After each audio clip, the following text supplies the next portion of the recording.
A very warm good morning to all of you my friends. आप सभी का हमारे चैनल द स्टडी टेक में स्वागत है। So in this video we are going to discuss the complete Hindu newspaper analysis of 11th June 2022।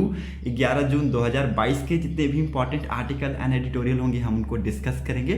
So video काफ़ी important होने वाला है for all those student who are preparing for competitive exams as well as. अगर आपको video and content पसंद आता है then please video को जरूर शेयर कर दीजिएगा, साथ ही साथ लाइक एंड सब्सक्राइब कर दीजिएगा हमारे चैनल को, ताकि आपको हमारी वीडियो की अपडेट मिलती रहे। और please click on the bell icon to get latest video update. At the same time मैं आप सबको बता दूं कि वीडियो बाइलैंग्वेज होगा। इट मीन्स मैं आपको हिंदी और इंग्लिश दोनों में समझाऊंगा। That will be easily understandable to all of you. Okay, now let's move on to the first page. पहले पेज की तरफ मूव करते हैं और हम समझते हैं क्या कुछ इंपॉर्टेंट आर्टिकल्स है। जो प्रॉफिट मोहम्मद के ऊपर जो स्टेटमेंट दिया गया है बाय द 2 बीजेपी स्पोक्समैन, उनको अभी रिसेंटली सस्पेंड कर दिया गया है हमारे गवर्नमेंट ऑफ इंडिया के द्वारा। ओके, बट नाउ उसके जो रिजल्ट्स हैं वो अभी आना स्टार्ट हो गए हैं। आप देख सकते हैं बहुत सारा डिस्प्यूट हमें देखने को मिला है, प्रोटेस्ट हमें देखने को मिला है, कर्फ्यू लगी है in the state of Jharkhand, West Bengal and Uttar Pradesh. Okay, Jharkhand में तो मैं कल न्यूज़ देख रहा था अबाउट आई थिंक इवनिंग के टाइम के बाद से इंटरनेट बंद है। ओके, तो बहुत ज़्यादा ये कॉन्फ्लिक्ट बढ़ता जा रहा है धीरे धीरे। और जो हमें जो वार्निंग मिली है फ्रॉम अलकायदा उसको भी हमें बिल्कुल इग्नोर नहीं करनी चाहिए, ठीक है। बिकॉज अलकायदा आप सबको पता है बहुत कुछ जो वार्निंग वो देता है तो कुछ ना कुछ वो करेगा, ठीक है। तो इसके लिए हमें प्रिपेयर्ड रहना पड़ेगा। एज वेल एज जो इंटरनल डिस्प्यूट क्रिएट हुई है विद इन द स्टेट्स उसको भी रिगार्डिंग सॉल्व करने की जरूरत है। ओके, सो बैठ के बात करने से ही हो पाएगा, नहीं तो ये डिस्प्यूट बढ़ती चले जाएंगे और बाद में एक इंटरनल डिस्प्यूट खड़ा हो जाएगा। Okay, now move on to the another important article that supreme court ने एक प्ले किया गया था, ठीक है, for the counselling of NEET PG, ठीक है। नीट पीजी की काउंसलिंग के लिए प्ले डाला गया था, उसके द्वारा सुप्रीम कोर्ट के द्वारा ये रिजेक्ट कर दिया गया। ओके, नाउ इसके बारे में और कुछ हम डिस्कस नहीं करेंगे क्योंकि आप सबको पता है कि डिसमिस कर दिया गया है, तो नाउ कुछ भी और हमारे लिए इसमें इंपॉर्टेंट है नहीं, ठीक है। ये डाला गया था actually counselling for the to fill 1456 vacant seat from NEET PG 2021, ठीक है। So this is very important, तो उतना है नहीं, ठीक है, लेकिन आपको इतने इसी इंपॉर्टेंट से मतलब रखना है कि हाँ, सुप्रीम कोर्ट के द्वारा अभी रिसेंटली क्या किया गया है, जो नीट पीजी की जो स्पेशल काउंसलिंग प्ली थी वो रिजेक्ट कर दी गई। इतना ही आपके लिए इंपॉर्टेंट है, ठीक है। There is nothing important in that. Okay, now यहाँ पर एक बहुत ही हमें इम्पैक्ट, बहुत बड़ा इम्पैक्ट देखने को मिला है स्मॉल साइज डायमंड के ऊपर।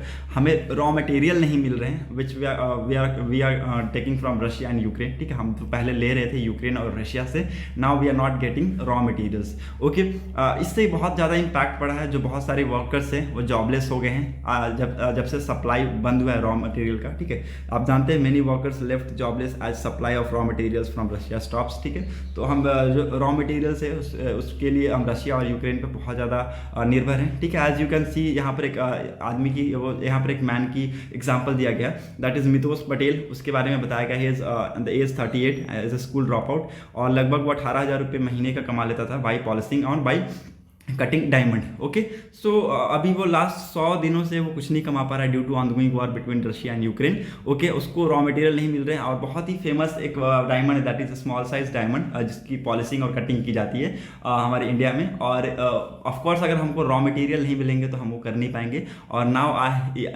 उनके द्वारा बोला गया कि I have not got the raw materials of पतली size, it means small size which I cut polish since the war began, ठीक है। तो जब से वॉर बिगन हुआ है तो ये उसको मिल नहीं पा रहा है और ये यहाँ पर उसको हैवी लॉसेस हुए, ठीक है। हमें जॉब लॉसेस देखने को मिले हैं, ठीक है। बहुत सारे लोग हैं जो जॉब छोड़ने पे मजबूर हो गए क्योंकि जो है रॉ मटेरियल वो अवेलेबल नहीं है। Okay, now we have seen the 2008 recession which led to huge decrease in demand. The industry was close for about 35 days and lack of people lost jobs, ठीक है। तो बहुत सारे ऐसे पीपल्स हैं 35 डेज के लिए जो इंडस्ट्री थी वो बंद थी और लगभग लाखों लोग अपने जॉब को गंवाए। Now the situation is different, लेकिन सिचुएशन अभी डिफरेंट है। We import 100% of our raw materials from Russia. लगभग हम 100 से भी ज़्यादा, 100 से 105% अगर आप ले लीजिए तो हम अपने रॉ मटेरियल कहाँ से इंपोर्ट करते हैं, Russia, Australia and South Africa, South countries such as South Africa, Zimbabwe, Congo, ठीक है। सो बहुत इंपॉर्टेंट ये कंट्रीज आपको याद रखना है। 100% से भी ज़्यादा हम लोग रॉ मटेरियल हम लोग इंपोर्ट करते हैं Russia, Australia and some African countries such as South Africa, Zimbabwe and Congo, ठीक है। 75% of the consumption of end product is by US, ठीक है। तो हम जो बनाते हैं, ठीक है, हम जो प्रोडक्ट हम लोग बनाकर हम लोग देते हैं तो उसका कंजप्शन कौन करता है, यूएस को ये इंपोर्ट एक्सपोर्ट होता है, ठीक है, और डायरेक्टली और indirectly. Okay, so due to problem between Russia and Ukraine, US has put a ban on Russian companies, ठीक है। तो यूक्रेन और रशिया की वॉर की वजह से जो यूएस है वो रशियन कंपनीज के ऊपर बैन लगा दिया। And nearly 27 to 30% of raw materials are from Russia, ठीक है। तो लगभग 27 to 30% जो रॉ मटेरियल्स है वो हम सिर्फ रशिया से ही इंपोर्ट करते हैं, ठीक है। तो मान लीजिए आज के डेट में अगर हम 30% रॉ मटेरियल हम रशिया से इंपोर्ट कर रहे हैं तो हमें वहाँ पर तो लॉसेस देखने को मिलेगी इन द जॉब, ठीक है। और इन पतली size almost 70% is imported from Russia, ठीक है। और अगर पतली साइज अगर हम रॉ मटेरियल की बात करें डायमंड में तो हम पूरा 70% इंपोर्ट करते हैं रशिया से। तो हम बहुत ज़्यादा डिपेंड है रशिया के ऊपर फॉर द डायमंड, ठीक है। तो इस डिपेंडेंसी को ख़त्म करने के लिए इंडिया को कुछ अल्टरनेटिव्स ढूंढने पड़ेंगे ताकि हम रशिया के ऊपर ज़्यादा डिपेंड ना रहें आने वाले कुछ दिनों में, ताकि हमें इस टाइप के लॉसेस ना हो। Okay, so these are the things which you need to understand. Now let's move on to another important article that our prime minister Narendra Modi projects worth 3050 crore in Gujarat, ठीक है। हमारे माननीय प्रधानमंत्री श्री नरेंद्र मोदी जी के द्वारा प्रोजेक्ट लॉन्च किया गया 3050 करोड़ का गुजरात में। और इन सब के दौरान उन्होंने एक स्पीच दी। उन्होंने स्पीच में बोला कि we don't work to win election, ठीक है। हम इलेक्शन को जीतने के लिए हम काम नहीं करते हैं, वी वर्क फॉर पीपल, ठीक है। तो how much thing is very different you can see here, ठीक है। Welfare of the peoples is the most priority for the government, ठीक है। तो गवर्नमेंट के लिए बहुत इंपॉर्टेंट है कि वेलफेयर पीपल को मिलनी चाहिए, ठीक है। और ये टॉप मोस्ट प्रायोरिटी होनी चाहिए गवर्नमेंट के लिए, ठीक है। This has been said by the prime minister Narendra Modi in the Gujarat on Friday, ठीक है। सो उन्होंने डेवलपमेंटल प्रोजेक्ट्स की बात की है 3050 करोड़ की in poll bound states. Okay, mister Modi said in the past 8 years his government had worked relentlessly for the welfare of peoples of the country, therefore people had elected him, ठीक है। So that's why people have elected him, क्योंकि उन्होंने बहुत ही ज़्यादा मेहनत और कड़ी मशक्कत के साथ काम किया इन लास्ट 8 years और लोगों के हित में सोचा है, ठीक है। सो इसलिए ये सारी चीज़ें यहाँ पर देखने को मिली है, ठीक है। ही विल ऑल्सो परफॉर्म भूमि पूजन करेंगे ये मेडिकल कॉलेजेस की, ठीक है। और जो कि 542 करोड़ की लागत आएगी इसको बनाने में। That will help provide affordable and quality medical care to the people of the regions, ठीक है। तो उस रीजन में जो नवसारी डिस्ट्रिक्ट है ना, नवसारी डिस्ट्रिक्ट में एक मेडिकल कॉलेज खोला जाएगा, उसमें भूमि पूजन करने वाले हैं हमारे माननीय श्री नरेंद्र मोदी जी, ओके। और वहाँ उसको बनाने की कॉस्ट लगभग 542 करोड़ आने वाली है, जो कि आने वाले दिनों में बहुत ही इंपॉर्टेंट ये फैक्टर प्ले करेगा, बहुत ही इंपॉर्टेंट रोल प्ले करेगा, जो कि affordable and quality medical care provide करेगा to all the people of the regions. Okay, now in Ahmedabad में हमारे जो प्राइम मिनिस्टर हैं उन्होंने इनॉग्रेट किया है the headquarter of national space promotion and authorisation centre, ठीक है। तो क्या इनॉग्रेट किया है, किसका headquarter, national space promotion and authorisation centre का यहाँ पर हेडक्वार्टर को इनॉग्रेट किया गया है। Okay, so these are things are very important which you need to understand. आप इन सबके पॉइंट को लिखते जाइएगा, ठीक है। हमारे जो मैंने आपको पॉइंट दिया है, ठीक है। आप बस कुछ नहीं कीजिए, ये हेडलाइंस लिख लीजिएगा, ठीक है। हेडलाइंस लिख लीजिएगा और कुछ यहाँ पर बता दीजिएगा, ठीक है। उसके बाद इसकी जो इंपॉर्टेंस मैंने आपको बताई कि हम बहुत सारे बहुत सारे ऐसे वर्कर्स जो जॉबलेस हुए हैं due to raw materials, due to supply of raw materials, ठीक है। सप्लाई चैन ब्रेक हुआ है, ठीक है, जब से ये रशिया यूक्रेन वॉर हुआ है। तो ये सब ऐसे पॉइंट्स बना के आप लिखते जाइए। यहाँ पर आप लिख सकते हैं PM Modi launches project worth 3500 crore in Gujarat, ठीक है। क्या क्या प्रोजेक्ट्स है, क्या क्या उन्होंने स्पीच में बोला, ये लिख लीजिए। और क्या क्या वो परफॉर्म करेंगे वहाँ पर, ये लिख लीजिए, ठीक है। तो इन लास्ट 8 year उन्होंने क्या अचीवमेंट्स किए उसके बेसिस पे उनको चूज किया जा रहा है, ठीक है। तो ये ऐसे आप लिख सकते हैं, ठीक है। This can be helpful for your exam point of view. Okay, now move on to the next important article. Delhi CM Kejriwal seek to work with Denmark on clean water and air, ठीक है। तो दिल्ली गवर्नमेंट फ्राइडे को announce किया that it will work closely with Denmark to provide 24 hour tap water facilities and clean air and world class road to the resident following meeting between chief minister Arvind Kejriwal and Denmark ambassador Freddy Svane, ठीक है। तो बहुत important ये meeting हुई between the chief minister of Delhi, ठीक है, केजरीवाल जी के बीच में और डेनमार्क के जो एम्बेसडर फ्रेडी स्वेन के बीच में इंपॉर्टेंट मीटिंग हुई।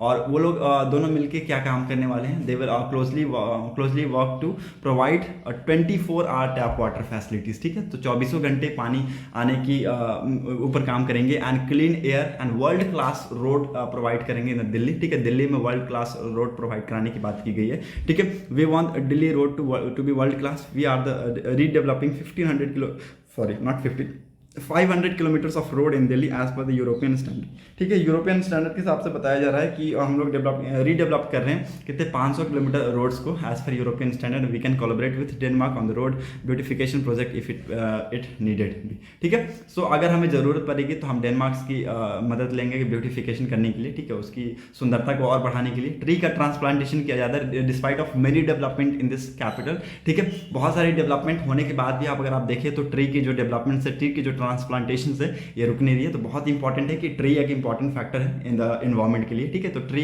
की प्लांटेशन रुकनी नहीं चाहिए। ठीक है, हमेशा ट्री मैंडेटरी है हमारी इन्वायरमेंट के लिए। ठीक है, बहुत ही इंपॉर्टेंट फैक्टर और रोल प्ले करता है हमारी रिस्पिरेशन। ठीक है, so it's very important to move ahead. Okay, और केजरीवाल जी के द्वारा बहुत इंपॉर्टेंट स्टेप लिया गया है कि डेनमार्क के साथ मिलकर clean water and air facilities पे काम करें। Now move on to the next important article. अगले इंपॉर्टेंट आर्टिकल की तरफ मूव करते हैं। मैं आप सबको बोल रहा हूँ पेपर काफी इंपॉर्टेंट आया हुआ है। एक इंपॉर्टेंट आर्टिकल आया हुआ है, उसको हम लोग डिस्कस करेंगे।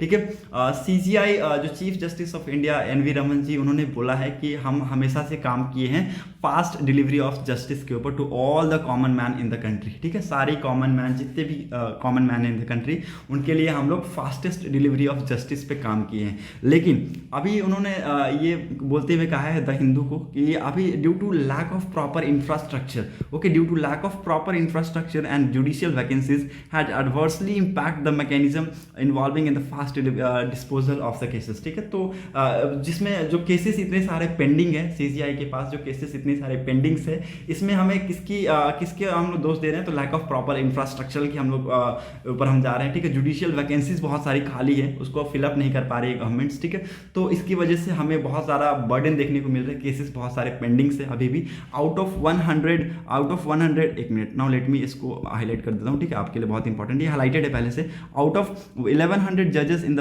Various high court in the country, if there is about 400 to 500 post vacant all the time, how can one expects the fast delivery of justice. ठीक है, तो इन्होंने बोला है, क्वेश्चन करते हुए इन्होंने बोला है कि लगभग मान लीजिए अगर 1100 जज की वहाँ पर रिक्वायरमेंट है एक हाई कोर्ट में, और वहाँ पर लगभग 450 से 500 लोग अगर उस पोस्ट पे वैकेंसी खाली है। ठीक है, तो हम कैसे ये सोच सकते हैं कि हमें एक फास्टेस्ट डिलीवरी ऑफ जस्टिस हमें मिलेगा। ठीक है, so this things are very important. आपको पता होना चाहिए कि मेरा जो CGI के द्वारा कहना गया है कि उनका जो मेन फोकस था has been always on the fastest delivery of justice. ठीक है, तो इसको ठीक करने के लिए हमें प्रॉपर एक इंफ्रास्ट्रक्चर बनाना पड़ेगा। जितनी भी वैकेंसीज खाली है उसको फिलअप करना पड़ेगा, उसको भरना पड़ेगा, तभी जाके ये बहुत ही इंपॉर्टेंट चीज़ें होने वाली है। Okay, now move ahead. Editorial के ऊपर हम लोग मूव करते हैं। बहुत ही प्यारा एक इंपॉर्टेंट एडिटोरियल आया हुआ है अरुण कुमार जी के द्वारा। ओके, जैसा कि आप सबको पता है कि कोविड के बाद और रशिया यूक्रेन के वॉर के बाद भी बोला जा रहा था कि India is the fastest growing and big economic, लेकिन इन्होंने बोला कि India is not the fastest growing and big economic. ठीक है, ये एक्चुअली पूछेगा नहीं है। मान लीजिए सपोज आपसे ये इंटरव्यू में थोड़ी पूछ देगा भाई कि India is rather fastest growing economic और नॉट। ओके, तो ये आपसे थोड़ी पूछेगा। ठीक है, हाँ, आपसे ये पूछ सकता है कि what are the points for the data incompetency. ठीक है, तो डाटा में क्या कमी की वजह से ऐसा बताया गया। ठीक है, तो बहुत सारे एग्जाम्पल्स यहाँ दिए गए हैं। ठीक है, GDP ग्रोथ के लिए गए हैं आंकड़े। ठीक है, और बताए गए हैं कि जो वॉर थी, ठीक है, जो कोविड-19 था उससे पहले इतना था। ठीक है, माइनस में, कोविड-19 में माइनस में चला गया, हमारी जो इकोनॉमिक माइनस में चली गई थी। उसके बाद हमें देखने को मिला एकदम सरप्लस मिला 22% का, 20.3% का हमें यहाँ पर सरप्लस देखने को मिला। Okay, so in 2021-2022 okay the rate of growth has been slowing down. ठीक है, सो ग्रोथ का जो रेट था वो बहुत ज़्यादा स्लो हो गया था। Of course in 2020-2021 the Covid lockdown had served impact in Q1 -23.8%। ठीक है, तो हमारा जो इकोनॉमी थी ये माइनस में चली गई थी 23.8%। After that the rate of growth picked up. ठीक है, उसके बाद क्या हुआ कि जो थोड़ा सा हमें यहाँ पर लॉकडाउन के बाद थोड़ा सा हमें ग्रोथ देखने को मिला, और इन 2021-2022 the rate of growth in Q1 had sharply rise 20.3%। ठीक है, तो 20.3% की बढ़ोतरी देखने को मिली थी इन द ईयर 2021-2022 का Q1 में। Okay, so ignoring the outliers of Q1 growth rate in 2021-2022 have substantially petered out in subsequent quarters 8.4, 5.4 and 4.1 respectively. Okay, so बहुत सारे इसके पीछे रीजंस हैं। लॉकडाउन्स हुए, ठीक है, उसके बाद आपने lockdown, after lockdown if you will see that immediate cause of immediate Wars between Russia and Ukraine, ठीक है। तो इसकी वजह से जो प्राइस है और इन्फ्लेशन जो बढ़ा है उसके ऊपर बहुत बड़ा इम्पैक्ट पड़ा है हमारी इकोनॉमिक के ऊपर, ओके। और एक डाटा जो कलेक्शन है इसके ऊपर बहुत ज़्यादा सवाल उठा है। डाटा कलेक्शन जो डाटा लिया गया है इट इज़ नॉट एडिक्वेट, ठीक है, एडिक्वेट नहीं है, ठीक है, कंप्लीट डाटा नहीं लिया गया है, ठीक है। बहुत ज़्यादा बायस्ड नेचर पे डाटा लिया गया है। अनऑर्गेनाइज सेक्टर को स्पेशली नॉन एग्रीकल्चरल सेक्टर्स पे ज़्यादा ध्यान नहीं लेते हुए इन्होंने ओनली ऑर्गेनाइज सेक्टर पे ध्यान दिया है, ठीक है। तो data is not fully, data has been taken from fully organise sector, okay. और हाईली जो फ्रीक्वेंसी डाटा है वही सिर्फ यूज़ किया गया है, ओके। हाईली फ्रीक्वेंसी डाटा को ही ओनली यूज़ किया गया। You can see here the data for the full organise sector are not also available, ठीक है। जो फुल्ली ऑर्गेनाइज सेक्टर से डाटा लिया गया है वो भी पूरी डाटा अवेलेबल नहीं है, बट सो हाईली जो फ्रीक्वेंसी डाटा है डाटा आर यूज, ठीक है। So highly frequency data are use, okay. Goods and services tax जो कलेक्शन डाटा है उसको यूज किया गया है, but it is well known that GST is collected mostly almost entirely from organise sector, ठीक है। तो जीएसटी का जो कलेक्शन होता है वो पूरे ऑलमोस्ट 90 to 95% वो कहाँ से होता है, ऑर्गेनाइज सेक्टर से होता है, ठीक है। तो हमने अनऑर्गेनाइज सेक्टर को बहुत ज़्यादा कम ध्यान दिया है, इसलिए जो डाटा है वो इनएडिक्वेट है, इनकम्प्लीट है और बहुत सारे हमें प्रॉब्लम्स इसमें देखने को मिलते हैं, स्पेशली इन द आपको बता दूं कि नॉन एग्रीकल्चरल जो सेक्टर्स है उसके ऊपर बहुत कम ध्यान दिया गया। You can see here the methods which has been used by the author के द्वारा बताया गया। द मेथड यूजिंग है organise sector to proxy and unorganise non agriculture sector में have been acceptable but before monetisation, ठीक है। जो demonetisation किया गया 2016 में, ठीक है, उससे पहले हम कर सकते थे, लेकिन उसके बाद जो हुआ इट इज़ नॉट, ठीक है, उसके बाद हम नहीं कर पाएंगे, ठीक है, नहीं कर सकते, ठीक है। Because the reason is that unorganise non agriculture sector suffered far more than the organise sectors, ठीक है। तो जो एक रीजन दिया कि हम क्यों 2016 के बाद डिमोनेटाइजेशन के बाद हम ये नहीं कर पाते हैं, नहीं कर सकते, क्यों? क्योंकि जो अनऑर्गेनाइज सेक्टर्स है, नॉन एग्रीकल्चर सेक्टर्स है, ये बहुत ज़्यादा सफर किए as compare to organise sector, okay. And more so during the waves of pandemic, okay. So unorganise sector, un agriculture sector है, नॉन एग्रीकल्चर सेक्टर्स है, ये उन्होंने बहुत ज़्यादा सफर किया है और specially in the times of the waves of pandemic, okay. So जो डीडीपी का डाटा है, इफ अगर जीडीपी के डाटा अगर इनकरेक्ट है तो data on the component private जो कंजप्शन और जो इन्वेस्टमेंट है वो भी करेक्ट होगी, इनकरेक्ट होगी, ठीक है। सो इट्स वेरी इंपॉर्टेंट कि आपको पता होना चाहिए जो कंजप्शन है, प्राइवेट कंजप्शन और इन्वेस्टमेंट वो भी इनकरेक्ट हो गई, okay. So these are the things which is very important. और जो प्राइवेट जो कंजप्शन डाटा है it's suspect since according to the data which is given by Reserve Bank of India which is largely captured organise sectors, ठीक है। तो organise sector पर ज़्यादा focus किया गया और ठीक है, और ऑर्गेनाइज सेक्टर के ऊपर ध्यान देते हुए इन्होंने जो अनऑर्गेनाइज सेक्टर है और नॉन एग्रीकल्चरल सेक्टर है उसके ऊपर बहुत ज़्यादा फोकस नहीं किया। दैट्स वाई जो नॉन एग्रीकल्चरल सेक्टर है वो डिक्लाइन करती चली गई, ठीक है, वो डिक्लाइन करती चली गई। यहाँ पर क्लियर कर दिया गया है, आप यहाँ पर देख सकते हैं। जो नॉन एग्रीकल्चर और अनऑर्गेनाइज जो कॉम्पोनेंट्स है is declining for 2 reasons, 2 reason की वजह से वो डिक्लाइन की। पहला द क्लोजर ऑफ यूनिट्स की क्लोजर की वजह से, और दूसरा the shift in demand to organise sectors, ठीक है। तो ऑर्गेनाइज सेक्टर्स के डिमांड के ऊपर जो शिफ्ट हुआ, शिफ्टमेंट हुआ, तो उसकी वजह से हमें ये देखने को मिला, डिक्लेरेशन इन द और अनऑर्गेनाइज कंपोनेंट्स, ठीक है। सो वेरी इंपॉर्टेंट आर्टिकल था which has been discussed by the Arun Kumar author के द्वारा, बहुत ही अच्छे से बताया गया, ठीक है। जीडीपी के नंबर्स को दिखाया गया यहाँ पर और बताया गया कि जो डाटा है वो इनकम्पिटेंट है, मतलब कि अनएडिक्वेट है, ठीक है। सो जो इंडिया को बोला जाता है it's a fastest growing economic, तो इस डाटा के हिसाब से और ऑथर के हिसाब से बोला गया India is not the fastest growing and biggest economic in the world, okay. Now move ahead, now अगले न्यूज़ के तरफ मूव करते हैं। नाउ जो ये नेक्स्ट इंपॉर्टेंट आर्टिकल है is all about the BJP spoke person, ठीक है, नुपुर शर्मा और नवीन कुमार जिंदल जी के द्वारा जो दिया गया स्टेटमेंट ऑन प्रोफेट मोहम्मद, ठीक है। तो उनके ऊपर जो चल रहा है डिस्प्यूट आज के डेट में आप कंट्री में देख रहे हैं। Since India is trying to establish the relations between the Muslim जो कंट्रीज हैं उनके साथ हम रिलेशन को इम्प्रूव करने की कोशिश कर रहे हैं, और इसी बीच में ये जो आया स्टेटमेंट ये बहुत ही इट वॉज वेरी एम्बैरेसिंग, मतलब लेकिन हम 2 पर्सन के ऊपर पूरी कंट्री को हम नहीं कर सकते हैं कि अगर 2 पर्सन ऐसे हैं तो पूरी कंट्री ऐसी होगी, ठीक है। हमने देखा है कि since 2014 prime minister Narendra Modi ji जो हैं उन्होंने स्ट्रेंथन करने की कोशिश की है from the relations between our countries and the Muslim countries, ठीक है। So you can take the example, Saudi Arabia से हमारे रिलेशन अच्छे हैं, यूएई से हमारे रिलेशन अच्छे हैं, ईरान से भी अच्छे हो रहे हैं, ठीक है, इसराइल से भी बहुत अच्छे रिलेशन है हमारे, ठीक है। तो you can take the example example आप देख सकते हैं जो OIC के जो मेंबर्स हैं उनमें लगभग जो ऐसे मेंबर्स हैं जिनके साथ हमारे रिलेशन अच्छे हैं, लगभग, मैं पूरे मेंबर्स की नहीं बात कर रहा हूँ, I am talking about some of the members जहाँ पर हमारे जिसके साथ हमारे जो रिलेशन है वो बहुत अच्छे हैं, ठीक है। और ये स्टेटमेंट एक ऐसे टाइम पे आया था जब हमारे जो प्रेसिडेंट जी है, वाइस प्रेसिडेंट जी वेंकैया नायडू जी, वो हमारे विजिट पे थे, 3 नेशन की विजिट पे, गैबोन, सेनेगल और इक्वाटर, ठीक है। उनकी विजिट पे थे और ये आप सबको पता है these are the Muslim countries, ठीक है, ये मुस्लिम कंट्रीज है। तो इनकी टाइम पे, इस टाइम पे विजिट पे ये स्टेटमेंट इट वाज उस टाइम पे बहुत ज़्यादा असर डाला था, ठीक है। But despite of this Iran ने बोला है कि we are satisfied with the decision which has been taken by the government of India.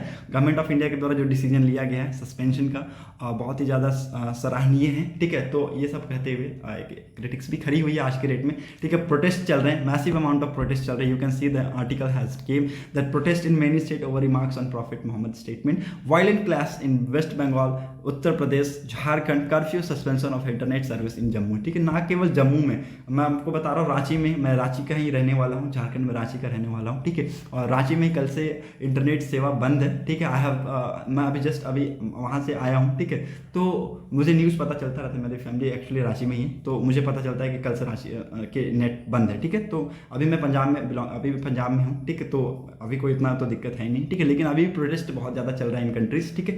तो मेरे को वीडियो रिकॉर्ड करने में अभी दिक्कत नहीं होगी, ठीक है। मैं वीडियो ईजिली अपलोड कर पा रहा हूँ, ठीक है, क्योंकि अभी पंजाब में है तो यहाँ पर इंटरनेट को लेकर कोई अभी तक दिक्कत नहीं है, ठीक है। आर्मी चीफ जो है जनरल मनोज पांडे जी, ये 3 दिन की विजिट पे हैं in the forward areas of line of actual control in Himachal Pradesh and Uttarakhand, ठीक है, to review the operation preparedness, ठीक है। ऑपरेशन प्रिपेयर्डनेस के रिगार्डिंग ये 3 दिन की विजिट पे गए हुए हैं लाइन ऑफ फॉरवर्ड, जो लाइन ऑफ कंट्रोल है उसके फॉरवर्ड एरियाज में हिमाचल प्रदेश और उत्तराखंड में, ताकि ये देख सकें ऑपरेशनल प्रिपेयर्डनेस को and infrastructural developments in the central sectors, ठीक है। जो इंफ्रास्ट्रक्चरल डेवलपमेंट्स हो रही हैं और ऑपरेशनल प्रिपेयर्डनेस को देख सकते हैं इन द सेंट्रल सेक्टर इसके तहत, okay. So this is his maiden visit to the sector since take over as a army chief, ठीक है। तो ये उनका पहला विजिट था after take over of the army chief, ठीक है, take over as a army chief बनने के बाद ये उनका पहला विजिट था to the Himachal Pradesh and Uttarakhand, okay. So बहुत इंपॉर्टेंट चीज़ है, हमें देखने की बहुत ज़्यादा ज़रूरत है, क्योंकि चाइना आज के डेट में बहुत कुछ इंपॉर्टेंट वहाँ पर एक्टिविटीज़ कर रहा है, ठीक है। तो उसको हम बिल्कुल भी इग्नोर नहीं कर सकते हैं। नाउ मूविंग अहेड, आज कुछ और भी इंपॉर्टेंट आर्टिकल्स आए नहीं हैं मेरे ख्याल से, ठीक है। और ये तो चलता रहेगा, Ukraine launch air strike on Russia targets in Kherson, ये सब चलते रहेंगे। आपको पता है कि अब लॉन्ग लास्टिंग डिस्प्यूट होता जा रहा है, ठीक है। तो इससे बहुत ज़्यादा अगर ये और चलता रहा तो यू कैन सी आने वाले दिनों में जो क्रूड ऑयल की जो इंपॉर्टेंस है ये बहुत ज़्यादा बढ़ जाएगी। और रशिया आज के डेट में क्या कर रहा है, अभी जो ग्लोबली क्रूड ऑयल बेच रहा था सस्ते दामों पे, अब वो नहीं बेचेगा, क्योंकि उसको पता चल गया है कि ये और कंट्रीज की मजबूरी बन गई है क्रूड ऑयल को खरीदना रशिया से, ठीक है। रशिया की मजबूरी नहीं है कि सस्ते तेल बेचे, लेकिन और कंट्रीज, जितने अदर कंट्रीज हैं, यूरोपियन कंट्रीज हो गए, पहले तो यूरोपियन कंट्रीज नहीं परचेज कर रहे थे, लेकिन अभी यूरोपियन कंट्रीज भी परचेज कर रहे हैं क्रूड ऑयल रशिया से, ठीक है। और आज के डेट में जो क्रूड ऑयल की, जो मैं आपको बता दूं तो 124 पॉइंट समथिंग पर बैरल पहुंच गया है डॉलर में, अगर आप देखें तो बहुत इंपॉर्टेंट चीज़ है। आप रशिया बहुत ज़्यादा इसके वो हो गया है, ठीक है। और अभी इंडिया को भी वो इतने कम दामों में वो नहीं बेच रहा है, ठीक है। तो यू कैन सी है, और कुछ यहाँ पर इंपॉर्टेंट आर्टिकल है नहीं। सो आज के लिए बस वीडियो में इतना ही। अगर आपको वीडियो इंपॉर्टेंट लगी हो तो प्लीज़ वीडियो को जरूर शेयर कर दीजिएगा, एट द सेम टाइम हमारे चैनल को जरूर सब्सक्राइब कर दीजिएगा, ताकि आपको हमारी वीडियो की अपडेट मिलती रहे। Thanks for watching a video, thank you, have a nice day.